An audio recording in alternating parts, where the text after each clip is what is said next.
Hi everyone, welcome back to my channel. In this video, we're going to be talking about success habits and things that have really kept me on track this year and have kept me consistent. There are endless benefits to when I press that record button and I share what I know, what I've learned, what I wish I knew with you all. And I want to thank you for all the very kind and warm comments that I've gotten over the past couple of months and really over the past couple years. YouTube gave me a notification that I've been on YouTube for 4 years, which is crazy to think about because it took me about 4 years to even make it up in my mind to start a YouTube channel. I molded over for literally 4 years. This has been 8 years in the making. And if this is your first time seeing my face, hi, my name's Ayana. I'm a licensed massage therapist, esthetician, and spa owner. I'm also a nursing student, and I'm in the process of transitioning my lymphatic drainage spa into a full med spa. All right, so we're caught up.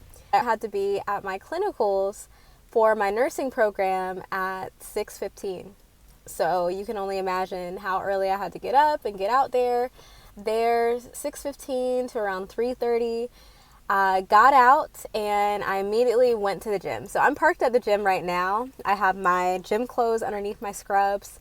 I feel so inspired to keep going to the gym and keep working out after I had quite a bit of a hiatus last year. And I think also being at the hospital will do that to you. When you see some of the things that you end up seeing on these IMCU floors, ICU, med surge, really any floor that you're on the hospital, it really makes you put things in perspective.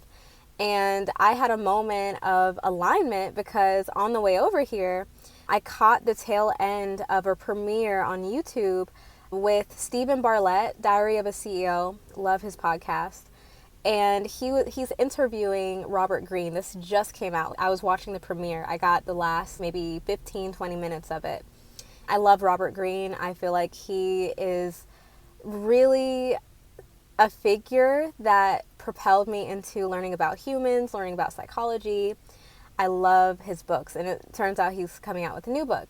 Anyways, in the part that I caught, he was talking about, they asked him, because there is a tradition on that podcast where the last podcast host will leave a question for, or the last podcast guest will leave a question for the new podcast guest. And the question was, where would you be 10 years from now? Who would you be with? What are you doing? And Robert Greene said, I just want to be with my wife and climb a mountain. People take their physical health for granted all the time. And if you don't know about Robert Greene, he's an author. And he had a stroke due to a bee sting, and now he can't really walk as well. And I just thought it was interesting that that's the part that I caught, especially because it's been on my mind that I need to move my body. I need to get that physical movement because I want to prevent any issues. And if you see my previous vlogs, you'd also know that I've had some health issues last year that caught me by surprise. And being in this industry of wellness, of health and healthcare, it's just really important to practice what you preach. And I want to get ahead of everything, especially just being inspired by what I see in the hospital, what I see in my own practice at the spa. And because oftentimes the people that I work with, it's not just cosmetic surgery. I've also expanded to people who have had knee surgeries, people who have had other types of surgeries as well. Health has been on my mind a lot. I'm here at the gym, got my workout clothes under my scrubs, and yeah, I just wanted to share that with you all. And first, before we even get into it, I just want to say I'm proud of myself. I don't say it enough, but I'm proud of myself. If you know me, you know that's hard for me to say for myself, but I am proud of myself because I'm here, I'm filming at the camera, no makeup. I always worry about, does my hair need to be done? Does this need to be done? But no one cares about that. The only one who cares about that is me.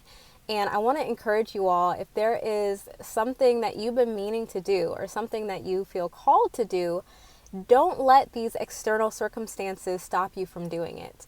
all that stuff is fake. None of that stuff is real. The only one who is stopping you is you. These circumstances do not matter. What really matters is your internal state. So I just want to say that. But I always keep this with me. This is my journal. And I wanted to just share a little bit about what I've been studying. If this is your first time watching, I own a platform called SpaBizSuccess. And what inspired that name, and this platform, this program, this philosophy has helped launch hundreds of spa businesses with the cornerstone of what is success to you. That's really the mission statement. You have to define success for yourself. And what inspired the name SpaBizSuccess, or why the word success stands out for me personally as an individual, is because over the past several years, I have been studying not only humans and human psychology, which goes along with sales and sales psychology, but also what makes people successful. This has been a question that I've been pondering for a very, very long time, especially when I became more conscious and decided to start a business for myself. Before I started the business, I was thinking about, how are people successful? How are people getting this disposable income? Does disposable income mean that you're successful? What makes someone successful? This is a personal choice. This is a personal question that you have to answer for yourself. And I'm still answering this question, and it changes over time.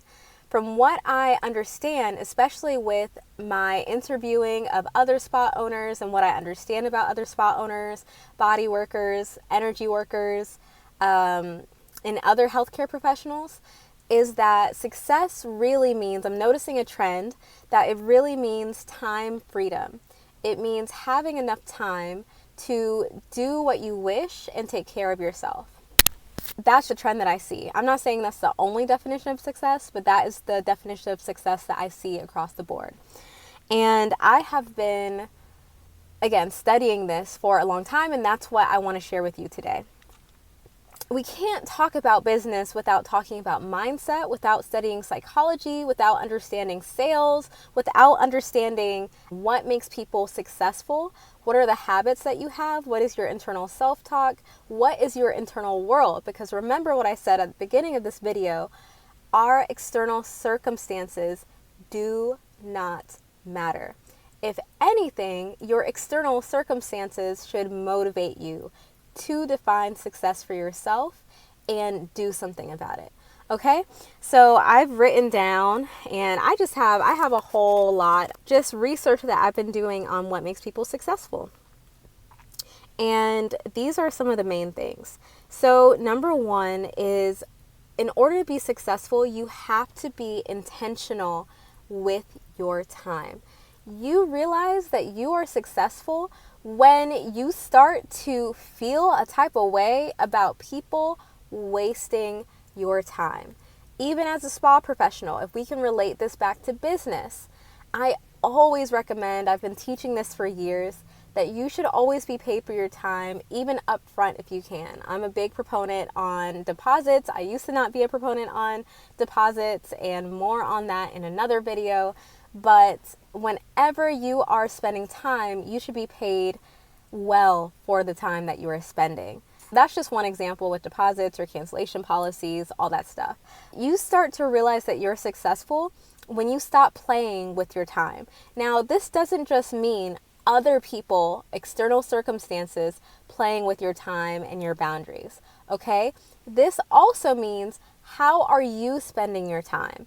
And how I like to think about it is, I like to spend time on things that are going to contribute to my wellness, because if I were to draw a line, if I were to mind map this, if I'm not well, I'm unable to give to myself, I'm unable to give to others, and that's a part of my mission, is to help others. So that's something to keep in mind.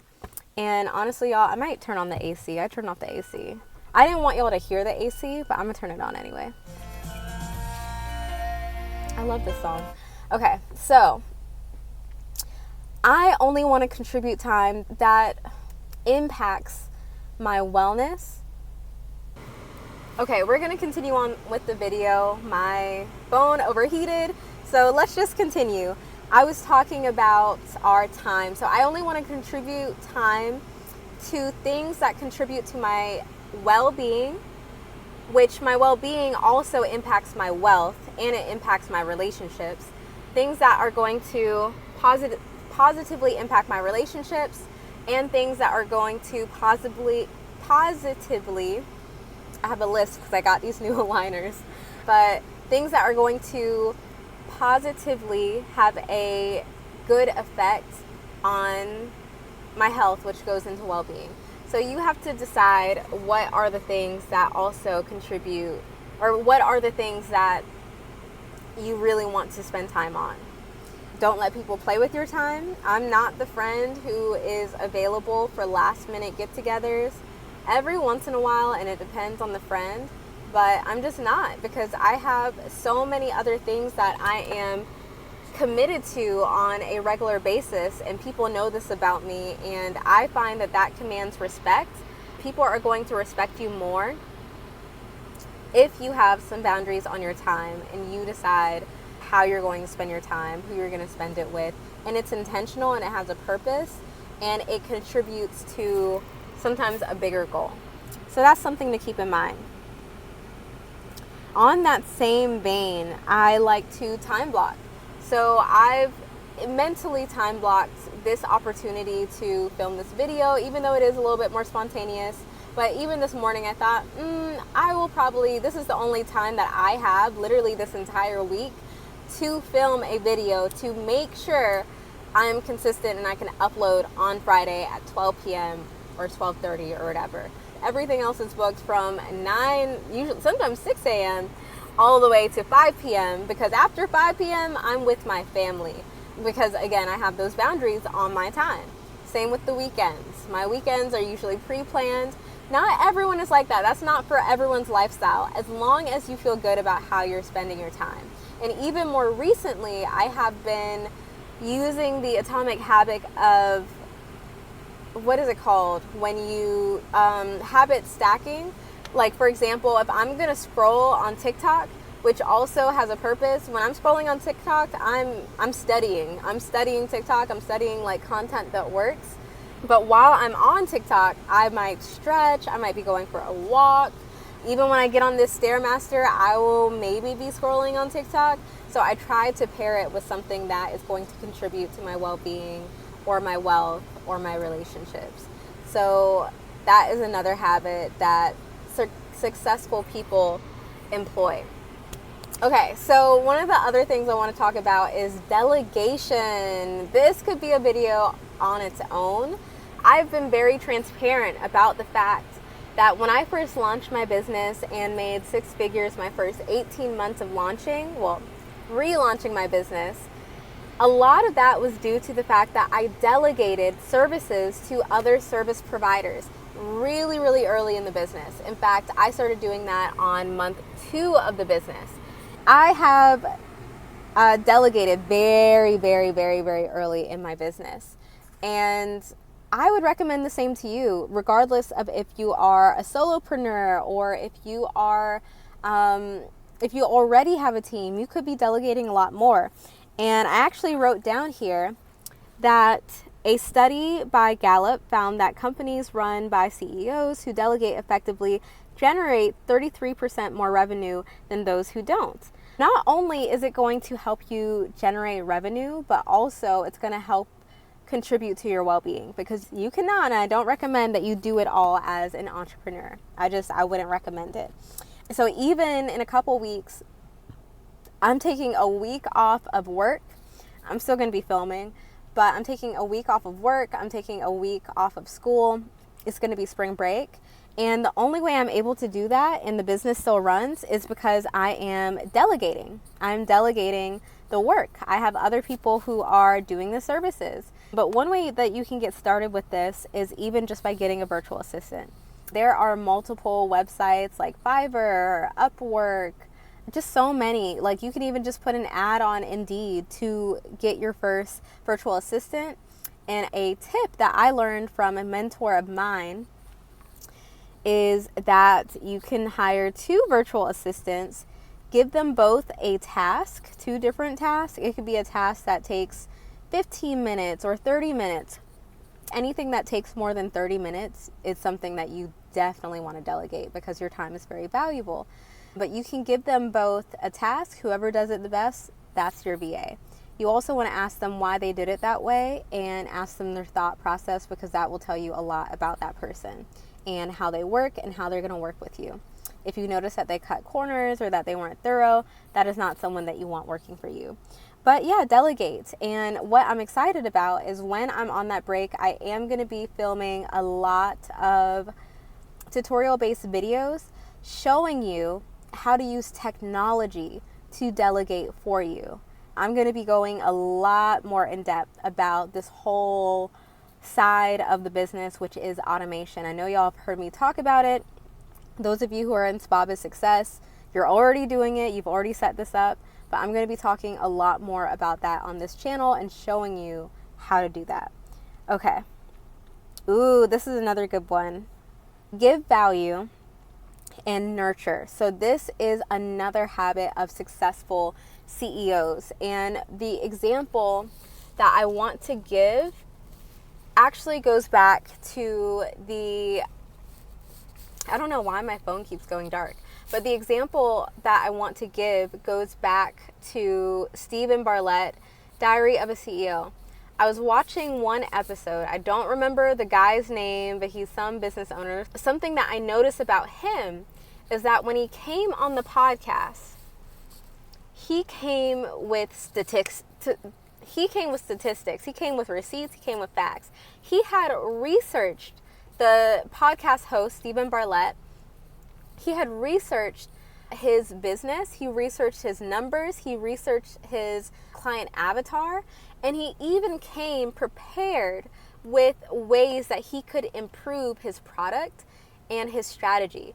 And I found that extremely fascinating because, I mean, who wouldn't love that? When you meet with someone, try to find a way to be of value with them. Even people who have met with me, or even people that I don't know as well, and maybe they want to like go to lunch and maybe learn about different things, or like, you know, there's that whole thing in the business world where you take someone out to coffee and you pick their brain, and some people are available for that, some people are not, because again, remember, we're picky with our time. But if you're going to do that, be of value to someone else. When I'm here, this YouTube channel, it's not about me, it's about you. So I do my best to be of value to you all. Although I do have some personal stake in this YouTube channel and it's been aiding me in my own personal development, this channel is really about you all and the audience and like what you all want, but also, you know, yeah, y'all see what I'm trying to say. But be of value to other people and be evaluating how people are of value to you. And in some cases, especially when it comes to your loved ones, that could be as simple as you like the way you feel when you're with this person, or this person often makes you laugh. Laughing contributes to your wellness. It contributes to your well-being, and it contributes to your longevity. So that in itself makes someone valuable. People just being themselves, people just being who they are, that is valuable. Some people are going to see it, some people are not. And then you have to make the decision of, you know, who you're going to spend your time with. But it is important to be of value. And what I wrote about this relates to the what's in it for me principle. Perhaps you've heard me talk about this on this channel, the what's in it for me principle, which essentially is saying that when you are proposing something, so something I teach is how to get corporate contracts with businesses as a spa owner, as a massage therapist. And you have to create a proposal that is positioned like a what's in it for me type of principle. So what's in it for the business? What's in it for you? Is it mutually beneficial? You want to make sure that any business deal, any contract, or even any relationship, personal or business related, is mutually beneficial. So the what's in it for me principle states that you give people incentive to listen, you give people incentive to give you what you want, and to do what you want, essentially, especially if they don't know you. If they don't know you, they have no stake in you. A lot of decisions are driven by know, like, and trust. This is human psychology 101. It's all related. It's all connected to business. You always want to give value, and that means whether that's you research something for them. I remember I was looking to invest in like a management program. It was like a program that helps you train your manager, something like that. And I got to meet with one of the head coaches, and of course they did the whole sales script of asking me what my goals are. That's a huge thing in sales, is asking about the goals, what I would envision after I go through this program. And they took my vision, and after the call, they actually sent me a bunch of resources on how I can get started on that vision. And that just made that call even more powerful. They found a way to be of value to me before I spent a cent on their program. I didn't invest in it at that time, but I'm actually saving up to invest in that program. So this just goes to show you how big it is to be of value to other people. When people stop being valuable to you, you have to make that decision of if it's worth your time. So always make sure you're of value to people. Even in the spa, after I do a thorough consult with someone, I will send them a treatment plan. So how I propose we work together, how many sessions I propose, or at least how long I believe we should be working together. I tell them how much it's going to cost. But before I show them how much it's going to cost, which of course I'm transparent with the prices, but I always like to lay out first what they're getting out of this, what they're getting out of that first session. And I stack that up, and y'all, I don't know why my phone keeps going out. Anyways, but I stack that up, and I also like to illustrate the outcome that they're going to get from purchasing that package or treatment plan, and that becomes the value. So always, always, always make sure that you're being of value to others, and that others are of value to you. There's so much here, y'all. There is so much. I'm probably going to make a part 2 to this video, because I am going to go in the gym, because again, I just have windows of time, and I think I'm at my window of time for this video, and I'm going to go ahead and work out and go home. But overall, I would love to hear any takeaways that you have in the comments, because I love, love, love seeing what you get out of this. And yeah, we're going to be talking more often, because I'm telling y'all, I'm committed. Even though I'm in nursing school, even though I'm running this business, even though I'm stressed, I'm a show up. I'm a show up. Well, everyone stay well, and I will see y'all in the next video.